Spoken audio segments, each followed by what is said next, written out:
Neața, bună dimineața! Se tot vorbește de lanțul scurt de la furcă la furculiță, se tot încearcă găsirea unor modele practice demne de urmat, mai ales în sfera academică și iată că există așa ceva. Am descoperit la 20 de kilometri de Cluj-Napoca o fermă ce aparține Universității de Științe Agricole și Medicină Veterinară de la Cluj.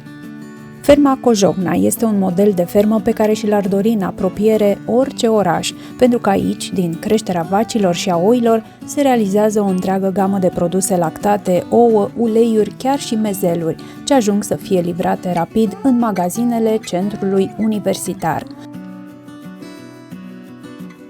În plus, ferma, cu o suprafață de 667 de hectare, constituie cel mai bun loc de practică pentru studenții care se pregătesc să activeze în agricultură și zootehnie. Ce fac mai exact cei de la ferma Cojocna, cred că merită să aflați.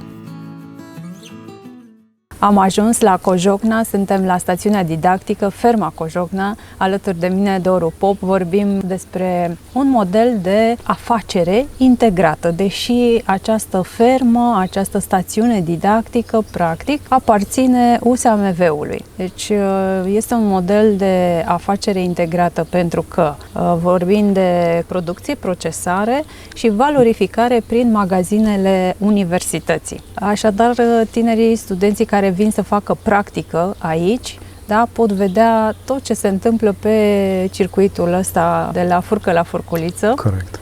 Stațiunea didactică are două sectoare foarte importante, cea de cultură mare, undeva 667 de hectare, și sectorul zootehnic cu 4 ferme. Ferma de bovină, 327 de capete, cu direcția lapte-carne, ferma de ovină, 1000 de capete merinos, ferma de găină ouătoare cu 2 hale, capacitate 10.000 de capete și ferma de suină, la fel cu capacitate de 1000 de capete pe an. Excelent, deci pot învăța copiii despre toate aceste specii. Suntem certificați bio din 2019, pe lângă partea de producție, care sunt cele ferma agricolă și ferma zootehnică, avem și partea de procesare, produs. O mică fabricuță unde faceți din lapte, în care facem, exact, suntem autorizați pentru cele 5 produse din lapte. Suntem autorizați ca și un centru de prelucrare produse din lapte. Pentru a mia oară, nu la televizor, ci pe canalele unde oamenii își selectează informația, vorbim despre produse de calitate. O spunem nu în gura mare, ci normal, firesc. Prin astfel de dialoguri vă amintim ceea ce la nivel declarativ spun toți românii. Vrem produse naturale, sănătoase pentru noi și copiii noștri. Dar, în magazin, această dorință se uită și mâna apucă orice produs la întâmplare, sau la ofertă, sau la prețul cel mai mic. Mă întreb pentru cine se tot vorbește de lanțul scurt de la furcă la furculiță, când noi, oamenii, suntem atât de ipocriți. Să vorbim totuși pentru cei puțini care nu sunt ipocriți.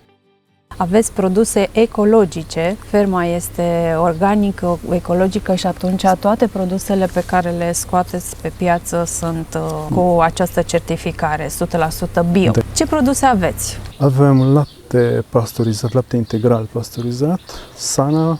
Nesmântânit. Nesmântânit, să fie clar, nesmântânit, este integral. Mi-a plăcut că ați scris chestia asta pe etichetă, da? Deci chiar lapte integral. Da, așa. Un lapte extrem de bun, extrem de bun. O Sana, o telemea bio, un burduf. Brânză de burduf. Un brânză de burduf din lapte de vacă și din amestec de vacă și oaie. Și niște produse din carne, pentru că avem, vită. Da, valorificăm și partea de carne, sau integrăm și partea de carne. Limba soacrei.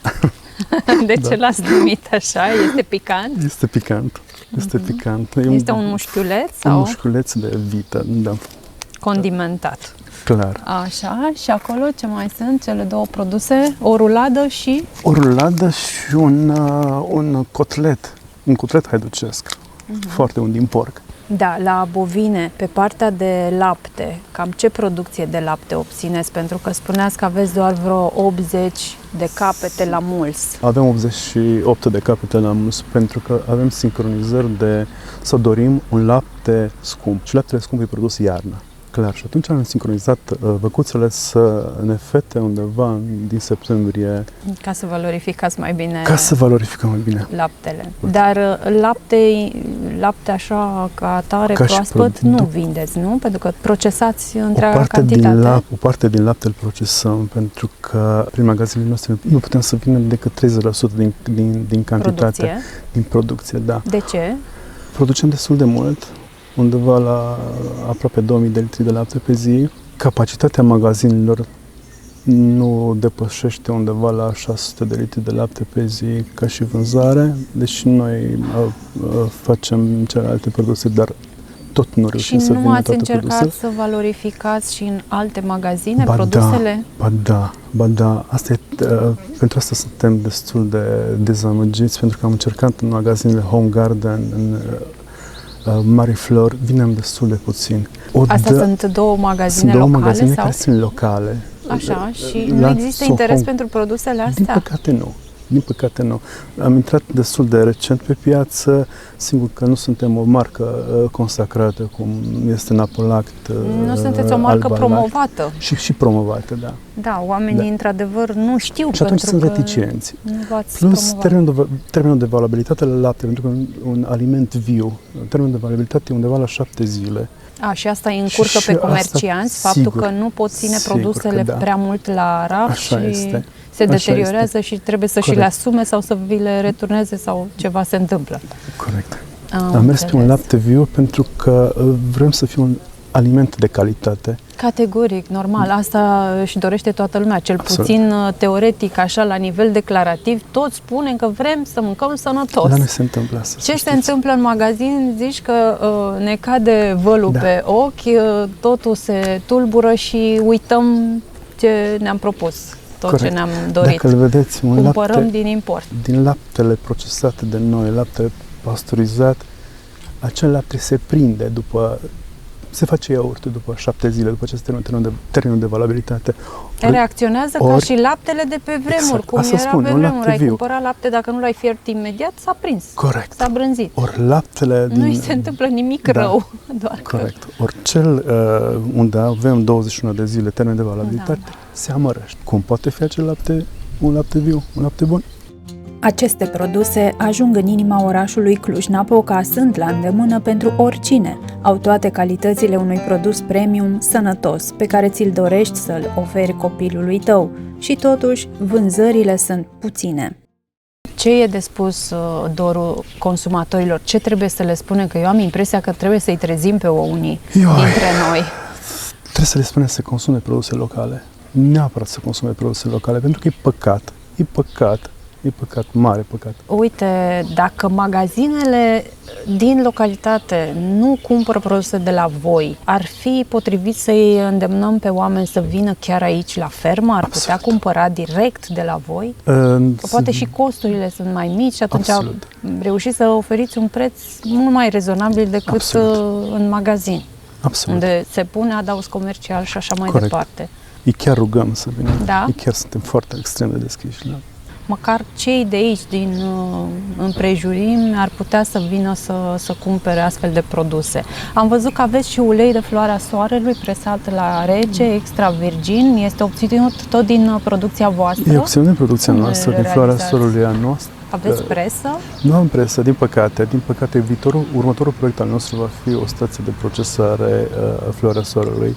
Acum avem o colaborare cu fermele ecologice din Sălaș și ei ne procesează floarea soarelui. Deci duceți materia primă și ei o procesează, da? Exact. Și vă livrează uleiul și ne livrează șurutul de floare pe care îl folosim în alimentația văcuților.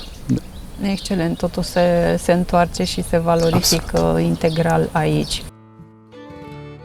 Ferma Cojocna dispune de 667 de hectare pe care le cultivă an de an în sistem ecologic cu porumb, unde producția ajunge la 4200-4800 de kilograme la hectar, floarea soarelui, unde se recoltează puțin, peste 3000 de kilograme la hectar, soia, cu o producție de 1800 de kilograme la hectar, grâu și orz, la care se obțin recolte de 3000-3800 de kilograme la hectar, mazăre și secară, borceagurile de toamnă, folosite în furajarea vacilor de lapte.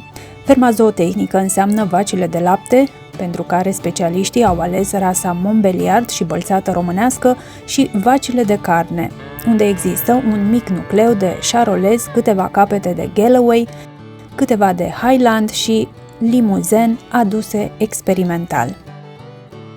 Porcii, găinile ouătoare crescute la sol, care dau cam 4.000 de ouă pe zi, și oițele merinos întregesc sectorul de creștere a animalelor. La oi s-a ales merinosul, o rasă de carne care numără la Cojocna 1.000 de capete.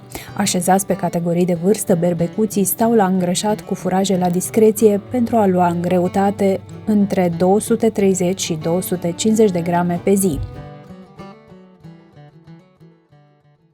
Dacă vorbim despre procesare, ca și costuri pentru universitate, pentru ferma aceasta didactică, ce a presupus? Ca și costuri, să știți că sunt destul de mari. Ca să faci un abator cu o stație de procesare, sunt costuri destul de mari. Pentru că... Dar să zicem că abatorizezi în altă parte și aici doar vine carnea și o procesezi. Undeva în jur de 200 și ceva de mii de euro te închizi ca și investiție în o stație de procesare. Da. 200.000 de euro reușești să faci partea asta de procesare, exact. Carne. Și pe lapte? Depinde de... Și pe lapte. Lapte investiți un pic mai mărișoară. Vă întreb cât ar costa o astfel de unitate, o linie, mică linie de asta de procesare de la 200.000 de euro, de peste 200.000 de euro. Pentru clar, că până mă în 500.000 gândesc ar fi o idee pentru tineri care ar putea merge în sate unde sunt mici crescători de animale și ar putea prelua cantitatea de lapte care nu poate ajunge la mari procesatori și să se apuce să facă ei o mică fabricuță. Corect. În funcție de cât de mare își doresc acea fabricuță, investiția poate fi de la 100.000 de euro până în 1.000.000 de euro. Deci se poate. Se poate, absolut. Trăim într-o societate lipsită de coeziune, adică de interconexiune între domenii, între sectoare pe același domeniu. Pare că fiecare vorbește separat și nimeni nu știe de ceilalți. Fie nu știm, fie ne facem că nu știm, pentru că nu vrem să schimbăm modul de a gândi, paradigma în care trăim, mentalitatea până la urmă. Dar am primit o misiune din partea tinerilor pe care i-am cunoscut și eu chiar nu pot să ignor, așa că profit să o spun acum cadrelor didactice. Trebuie să luați în considerare nevoia acută de a face practică pe bune. Tinerii vor să se implice, să aibă experiențe, să treacă ei prin anumite procese de producție sau procesare, să fie tratați cu încredere. Mai pe scurt, studenții vor să învețe teoria prin practică. Aceste experiențe, sigur, îi vor ajuta să se integreze mai ușor în câmpul muncii și mai ales să înțeleagă ce le-ar plăcea să facă în viitor. Ce ar trebui să le spunem studenților care își caută un drum în viață, celor care nu știu încotro să o ia? Eu tot încerc să-i motivez să descopere acest domeniu minunat numit agricultură, care este extrem de greu. Să nu vă închipuiți că e doar o poveste frumoasă. Este extrem de greu, dar cei care sunt pasionați vorbesc și de o satisfacție imensă. Absolut. Și vreau să le mai spun un lucru, că există foarte multe oportunități aici, pentru că e nevoie de forță de muncă, ai posibilitatea să creezi, poți să fii creator chiar și în agricultură, poți să dezvolți tot felul de rețete, pentru că avem materii prime extraordinar de valoroase. Un lapte bun, carne de la animale valoroase, că există și la noi în țară. Dacă știi să faci lucrurile ca la carte, dacă și muncești, depui efort, rezultatele vin. Asta mi-au demonstrat-o toți fermierii pe care am cunoscut în acest traseu și nu degeaba m-am oprit la USAMV, pentru că este un centru universitar care și-a creat un ecosistem foarte valoros. Poate de asta sunteți cumva pe primele locuri în opțiunile studenților care caută să se educe în domeniul ăsta. Aveți ferme didactice, deci este foarte important ca tinerii ăștia să facă și practică. Au nevoie de practică, asta mi-au spus-o toți, și practică pe bune, adică cu experiență trăită pe viu de ei. Da? Deci să-i implicați în toate muncile Corect. în fermele pe care le aveți? Să știți că se întâmplă asta. USAMV are un management destul de performant. Are cea mai mare bază de studiu din țară, cred că din țară. Aveți stațiunea Poldia Maior, da, pe Așa Vineri. este. Aveți stațiunea didactică Cojocna aici pe Tot ce înseamnă tehnologie în creșterea animalelor și Absolut. pe vegetal, că aveți și cultură mare, nu? Absolut, absolut. Și să știți că ne bucurăm pentru că studenții vin la noi.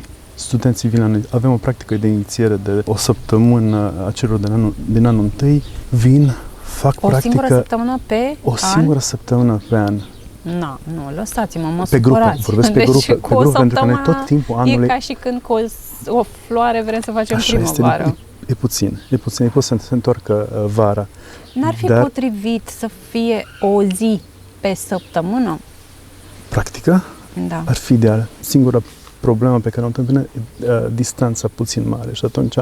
Poate în viitor veți cumpăra și un autobuz de ăsta școlar. Îl aveți, cu care să vă deplasați Sunt undeva peste 1000 și ceva de studenți. O grupă vine săptămânal, următoarea săptămână, tot timpul anul avem studenți. Deci nu ne putem plânge că nu avem. Da, dar sau nici ei nu se plâng că nu pot să... Vin de la stațiunea de cercetare horticolă din Cluj, unde la fel am discutat exact pe același subiect și îmi spunea că e foarte puțin. O săptămână pe an studentul vede doar un anumit proces. Corect. Se familiarizează doar evoluția plantei respective, dacă vorbim de horticultură. La fel și la animale. Într-o săptămână poți să vezi anumite lucruri, dar o zi pe săptămână, deci tot timpul anului, ai putea vedea mai multe etape în evoluția plantelor, a culturilor, a animalelor. Este o idee foarte bună. Poate implementați sistemul ăsta, că vorbeam cu studenții și înțeleg că practica este făcută așa, doar ca să se facă, că fac și ceva. De multe ori sunt duși în ferme și pierd timpul la cafele și țigări, ne pun să măturăm nu știu pe unde, nu ne lasă să facem aia că să nu stricăm, să nu... Da, să știți că la noi nu este așa. Depinde pe mâna cui pică, probabil. Dar vorbind la modul general, ce se întâmplă în sistemul educațional românesc, asta cu practica este zero. Deci față de ceea ce se întâmplă în alte centre universitare din lume, unde practică înseamnă că e trimis la muncă într-o fermă și el lucrează exact ca un muncitor din ferma respectivă și cunoaște toate etapele, de jos până la management. Asta înseamnă, ei asta își doresc, practică, să fie implicați. Că spuneți de o săptămână că e puțin, o săptămână e foarte puțin pentru student. Clar ar trebui să vină mai mult timp. În perioada de vară mai vin studenți și avem pe o lună de zile. Dar în acea săptămână merg pe toate sectoarele. Învață tehnologia creșterii bovinilor, învață tehnologia, sigur cât poate în acea săptămână, învață tehnologia creșterii găinilor ouătoare, învață tehnologia creșterii suinilor. Deci parcurg toate sectoarele, să știți. Da, bine, și acum, rămân cu ceva, să știți. Eu v-am dat dumneavoastră o idee, dar vreau să mă adresez acum și tinerilor, celor care ne privesc, să știe că dacă vrei să fii un bun profesionist, trebuie să te implici și să-ți dorești și tu. Mi-ați spus puțin mai devreme despre două tinere pe care le aveți acum în practică și care au venit de la București. Atenție, deci înseamnă că există doi copii care chiar vor mai mult decât oferă școala. Și-au dat seama că la București n-ai unde să faci practică pe vacă, porc, găină, că în București nu cresc și stațiuni didactice în București nu cunosc.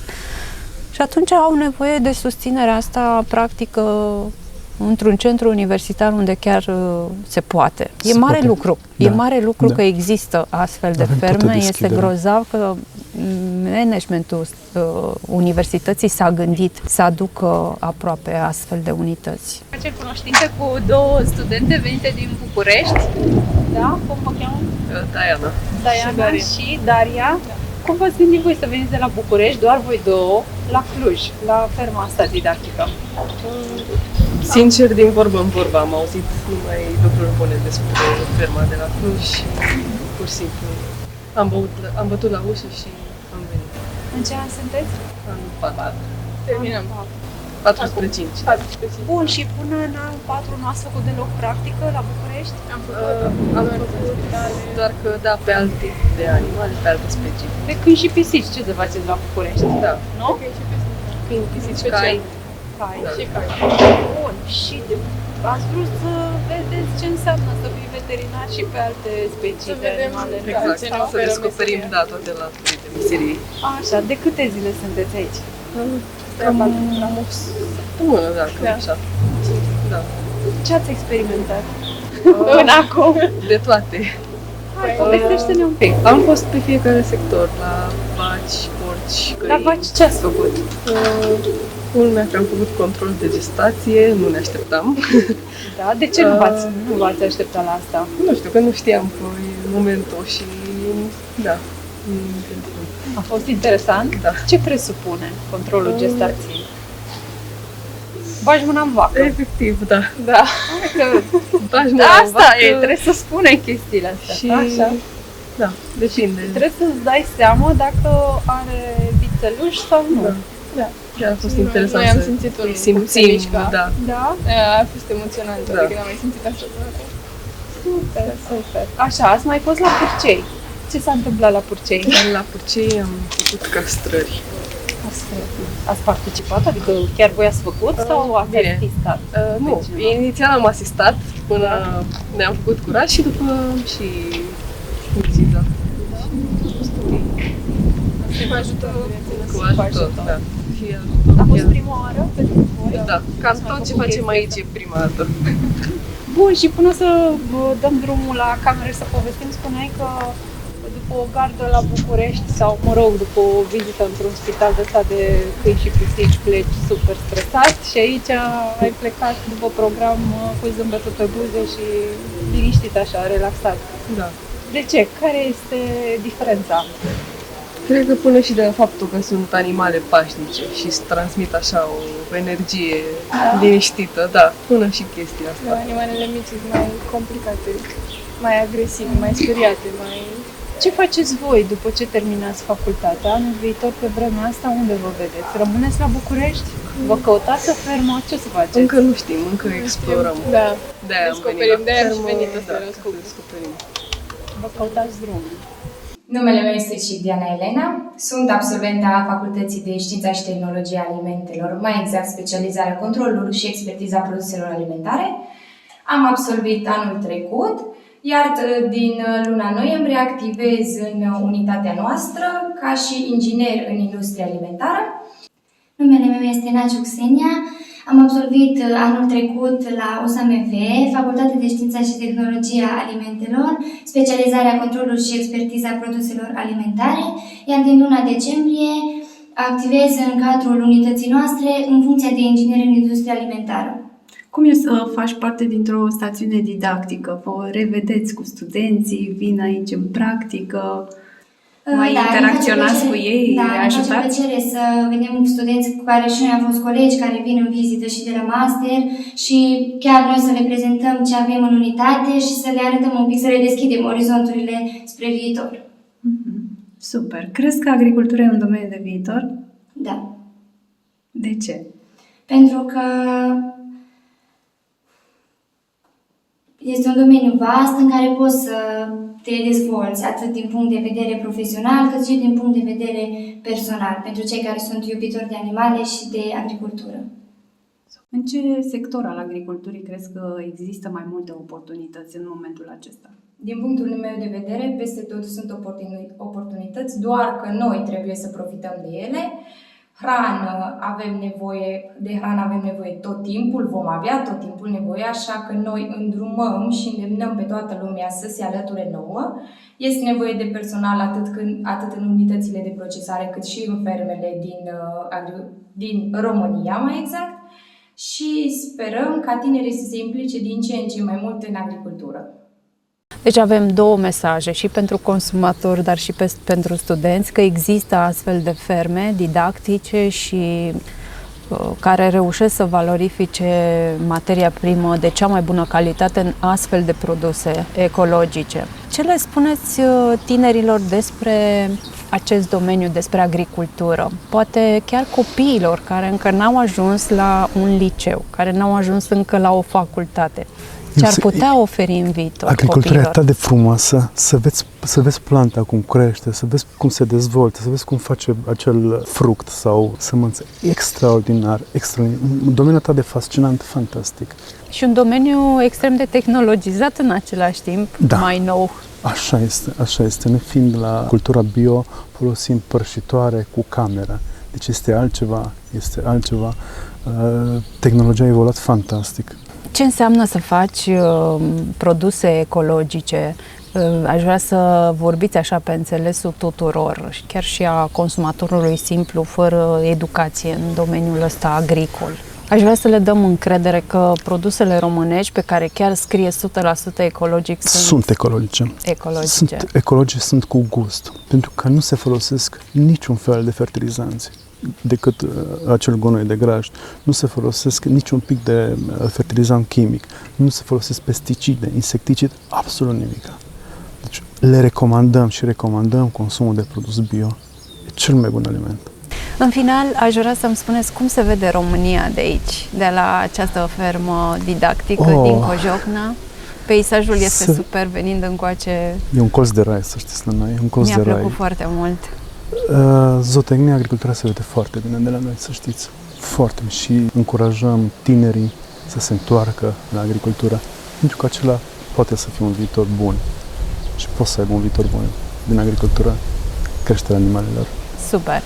Mulțumim foarte mult! Cred că ați înțeles și cred că ar trebui să luați ca destinație de weekend, așa, poate să descoperiți zone noi și stațiunea didactică Cojocna, nu de alta, dar o să plecați cu mici suveniruri acasă. Vedeți și ce înseamnă creșterea animalelor, mai stați de vorbă cu oamenii aici, creați relații frumoase și la final plecați și cu produse de cea mai bună calitate.